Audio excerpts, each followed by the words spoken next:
नमस्कार दोस्तों। तो स्वागत है आपका एक बार फिर से हमारे चैनल क्रिकेट 95 में। दोस्तों, आज हम बात करेंगे भारतीय क्रिकेट टीम के कमबैक की। भारतीय क्रिकेट टीम ने टेस्ट क्रिकेट में क्या ज़बरदस्त कमबैक किया है। जैसा कि आप सबको मालूम है कि न्यूजीलैंड ने भारत को भारत में ही टेस्ट सीरीज़ में 3-0 से एक वाइट वॉश किया था। उसके बाद से ऑस्ट्रेलिया के साथ में ऑस्ट्रेलिया में ही एक 5 टेस्ट मैच की सीरीज़ होने वाली थी, जो कि वर्ल्ड टेस्ट चैंपियनशिप में एक बहुत ही बड़ा रोल अदा करने वाली थी। और उस पहले मैच में भारतीय टीम ने क्या ज़बरदस्त कमबैक किया है। ऑस्ट्रेलिया को ऑस्ट्रेलिया में ही उसके घर में घुस के 295 रनों से हराया है पहले टेस्ट मैच में। दोस्तों, ये जो टेस्ट मैच था ये पर्थ में हुआ। पर्थ में भारत पिछले 16 साल में दूसरी बार जीता है। लास्ट टाइम जो था वो 2008 में हुआ था, जिसमें ईशांत शर्मा ने कंगारू कप्तान जो कि रिकी पॉन्टिंग थे उनको ज़बरदस्त तरीके से तंग किया था। उसके बाद 2008 के बाद भारत ने फिर से पर्थ में अपना झंडा गाड़ दिया है। दोस्तों, इस मैच के जो हीरो रहे हैं वो हमारे गेंदबाज रहे हैं। जैसा कि आप सबको मालूम होगा कि जो पहला टेस्ट मैच था इसमें रोहित शर्मा जो थे वो नहीं खेले थे और इसकी जगह जो कप्तानी थी वो जसप्रीत बुमराह को सौंपी गई थी। रोहित शर्मा इसलिए नहीं थे क्योंकि वो कुछ पर्सनल रीज़न की वजह से वो रुके हुए थे, लेकिन अब उन्होंने टीम ज्वाइन कर ली है और वो शायद दूसरे टेस्ट मैच में खेलते हुए दिखेंगे। इस मैच में गेंदबाजों ने ऑस्ट्रेलियाई बैटिंग को एकदम तहस नहस कर दिया, जिसमें जो कप्तान है जसप्रीत बुमराह वो एकदम फ्रंट से लीड कर रहे थे पूरी टीम को। उनकी क्या ज़बरदस्त गेंदबाजी थी पूरे मैच में। फर्स्ट इनिंग में और दूसरी इनिंग में एकदम पकड़ के रखा हुआ था उन्होंने पूरे ऑस्ट्रेलियन टीम को।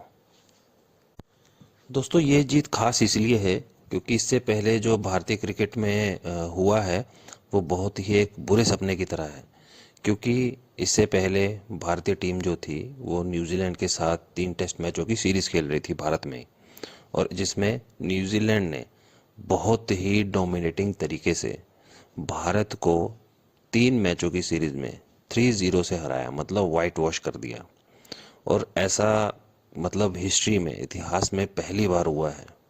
और इसकी वजह से भारतीय क्रिकेट टीम को इतना कुछ सुनना पड़ रहा था, इतनी आलोचनाएं झेलनी पड़ रही थी कि यहाँ तक सवाल उठ रहे थे कि क्या भारतीय टीम अच्छे स्पिन को नहीं खेल पाती। ठीक है, और इस पर चर्चा भी हो सकती है, मतलब इनके क्या क्या रीज़न रहे, मतलब क्रिकेट टीम में क्या क्या हुआ कि न्यूजीलैंड ने ऐसे इतने गंदे तरीके से भारतीय टीम को भारत में ही घुस के हरा दिया।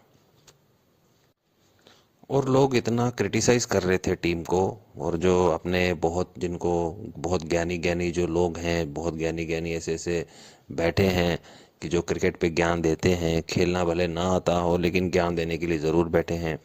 मतलब वो अपने आप से ठप्पा लगा देते हैं कि क्या भारतीय टीम स्पिन को नहीं खेल पाती, और अगर नहीं खेल पाती और ये सीरीज़ के बाद, इसके बाद जो अभी जो सीरीज़ होने वाली है ऑस्ट्रेलिया के साथ, क्या वो उसका चैलेंज ले पाएगी, वहाँ पे परफॉर्म कर पाएगी या नहीं। और उन सब चीज़ों का जो जवाब था वो भारतीय टीम ने बहुत ही ज़बरदस्त तरीके से पहले ही टेस्ट मैच में दे दिया। जैसा कि मैं पहले भी बोल चुका हूँ कि रोहित शर्मा ये जो पहला टेस्ट मैच था ये नहीं खेल रहे थे। इसकी जगह जो कप्तानी थी वो जसप्रीत बुमराह को दी गई थी। और ये सीरीज़ होने से पहले जसप्रीत बुमराह के सामने बहुत सारे ऐसे सवाल थे, जिसमें राहुल की जो थी वो ख़राब फॉर्म थी, फिर उसके बाद गिल का चोटिल हो जाना, ठीक है, और इन सब के बाद फिर प्लेइंग 11 में नए नए जो प्लेयर्स थे, यंगस्टर्स थे, उनको मौका देना। और इसके अलावा भारतीय क्रिकेट बोर्ड के पास कोई दूसरा चारा था भी नहीं। भी भारतीय जो टीम है वो एकदम रिलैक्स बैठी हुई है। वो इसलिए बैठी हुई है क्योंकि पर्थ में जो विकेट है वो टर्न नहीं होता है। वहाँ पे उछाल और तेज़ गेंदबाजों को बहुत ही फ़ायदा मिलता है। और आजकल के हमारे जो यंगस्टर्स हैं उनको तेज़ उछाल और गेंदबाजी, मतलब तेज़ गेंदबाजी, ये दोनों ही बहुत पसंद है। दोस्तों ये जो मैदान है पर्थ का, यहाँ पे ऑस्ट्रेलिया क्रिकेट टीम के बहुत ही ज़बरदस्त ज़बरदस्त रिकॉर्ड्स हैं। ठीक है, लेकिन वो कहावत है ना कि जो क्रिकेट है वो कागज़ों पर नहीं मैदान पर खेला जाता है ना। और आपको मालूम है यहाँ पर पर्थ के विकेट पे एक जो है टॉस का भी जो फैक्टर है वो भी बहुत ही, क्या बोलेंगे उसको, इम्पोर्टेंट है। क्योंकि यहाँ पर जो भी जो टीम है जो टॉस जीतती है वो हमेशा ही जीतती है ये मैच। और वहाँ पे ऑस्ट्रेलिया कभी भी टॉस हारा नहीं है, इसलिए वहाँ पे कभी भी वो किसी भी टीम को अपने वहाँ से मैच नहीं जीतने दिया है। लेकिन इस बार जो भाग्य जो था वो भारतीय क्रिकेट टीम की तरफ था, क्योंकि जो टॉस था वो हमारे जो कप्तान जो थे जसप्रीत बुमराह, उन्होंने जीत लिया। और उन्होंने देरी ना करते हुए पहले जो थी वो बल्लेबाजी चुनी। लेकिन अब बात करते हैं पहले इनिंग की भारत की। जैसा कि मैंने बोला कि भारत में जो न्यूजीलैंड के खिलाफ जो सीरीज हुई थी वहाँ पे भारतीय बल्लेबाज जो थे वो बहुत ही सवालों में आ गए, क्योंकि उनकी जो बैटिंग थी वो स्पिन के आगे बिल्कुल भी नहीं टिक पाई। और यहाँ पर तेज गेंदबाजों के सामने भी उनकी जो बैटिंग थी वो कुछ ज़्यादा नहीं चल पाई और मात्र 150 रन पर ही ऑल आउट हो गई।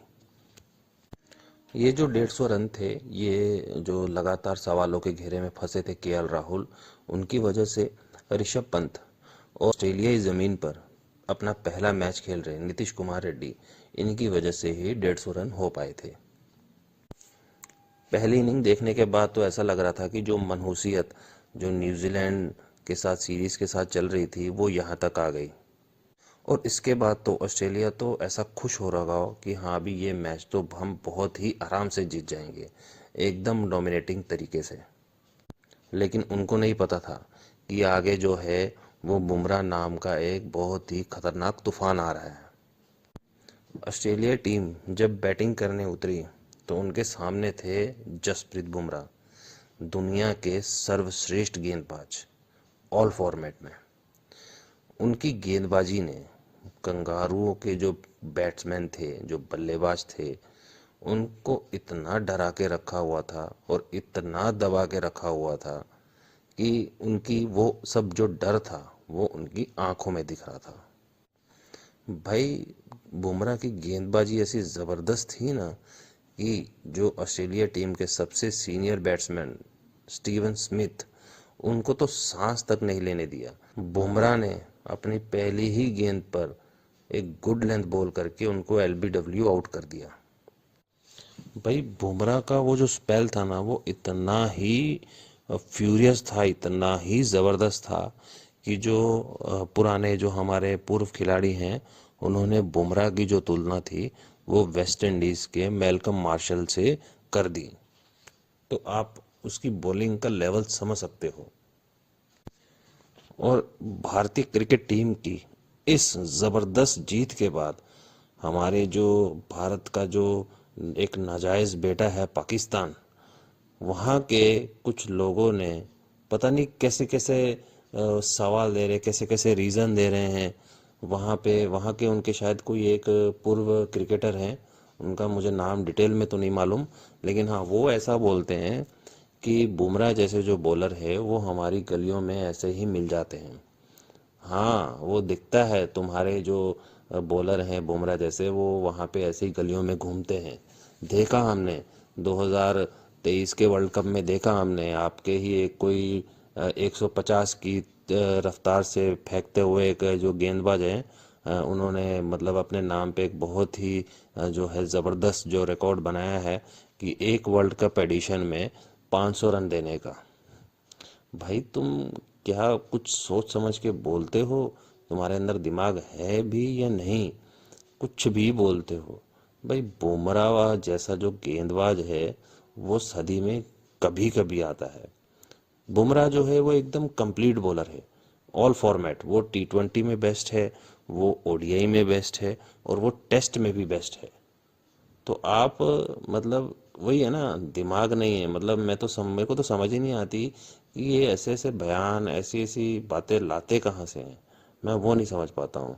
खैर छोड़िए, मैं अपना जो समय है मैं ऐसे आलतू फालतू लोगों के ऊपर ये नहीं करूँगा, वेस्ट नहीं करूँगा। तो आइए थोड़ा जो हाँ ये जो पहला टेस्ट मैच हुआ है बीजीटी का, इसके स्कोर कार्ड के ऊपर थोड़ी नज़र डालते हैं। जैसा कि मैंने आपको पहले बताया कि भारतीय टीम ने टॉस जीतकर पहले बल्लेबाजी करने का फैसला किया था, जिसमें भारतीय टीम जो थी वो 150 रन पर ही ऑल आउट हो गई, जिसमें केएल राहुल ने 26, ऋषभ पंत ने 37 और नीतीश रेड्डी ने 41 रन का जो था वो योगदान दिया। इसके अलावा कोई दूसरा प्लेयर कुछ खास नहीं कर पाया। और दूसरी तरफ अगर मैं बात करूं ऑस्ट्रेलिया की पहली इनिंग की गेंदबाजी की, जिसमें मिचेल स्टार्क, पैट कमिंस और मिचेल मार्श ने दो दो विकेट लिए और जोश हेजलवुड ने 4 विकेट लिए। और अगर ऑस्ट्रेलिया की फर्स्ट जो इनिंग है उसकी बात करूं बैटिंग की, तो उसमें कोई भी प्लेयर, जैसा कि मैंने बोला, 104 रन पे ऑल आउट हो गई थी और कोई भी प्लेयर जो था वो कुछ खास नहीं कर पाया, सिर्फ मिचेल स्टार्क को छोड़ के, जिसने 21 रन बनाए थे 100 कुछ 40 बॉल खेलकर। दोस्तों पहली इनिंग देख के तो समझ नहीं आ रहा था कि भारतीय जो बल्लेबाजी है उसका क्या बनेगा, लेकिन दूसरी इनिंग में क्या ही ज़बरदस्त कमबैक किया भाई इंडियन बैट्समैन ने, जिसमें जो हमारे जो ओपनर्स थे उन्होंने 200 रन की पार्टनरशिप की। मतलब 201 रन पे हमारा जो था वो पहला विकेट गया केएल राहुल का। केएल राहुल ने शानदार 77 रन बनाए। यशस्वी जायसवाल ने 161 रन बनाए। फिर उसके बाद विराट कोहली ने भी 100 रन बनाया। इसके अलावा नीतीश रेड्डी ने 38 रन और वाशिंगटन सुंदर ने 29 रन बनाए। और फिर भारत ने 487 रन बनाकर 6 विकेट के नुकसान पर जो पारी थी वो डिक्लेयर कर दी और ऑस्ट्रेलिया को 534 रन का जो था वो टारगेट दिया, जिसके जवाब में ऑस्ट्रेलिया टीम जो थी वो 238 रन पर ही ऑल आउट हो गई। इसमें ट्रेविस हेड ने 89 रन बनाए,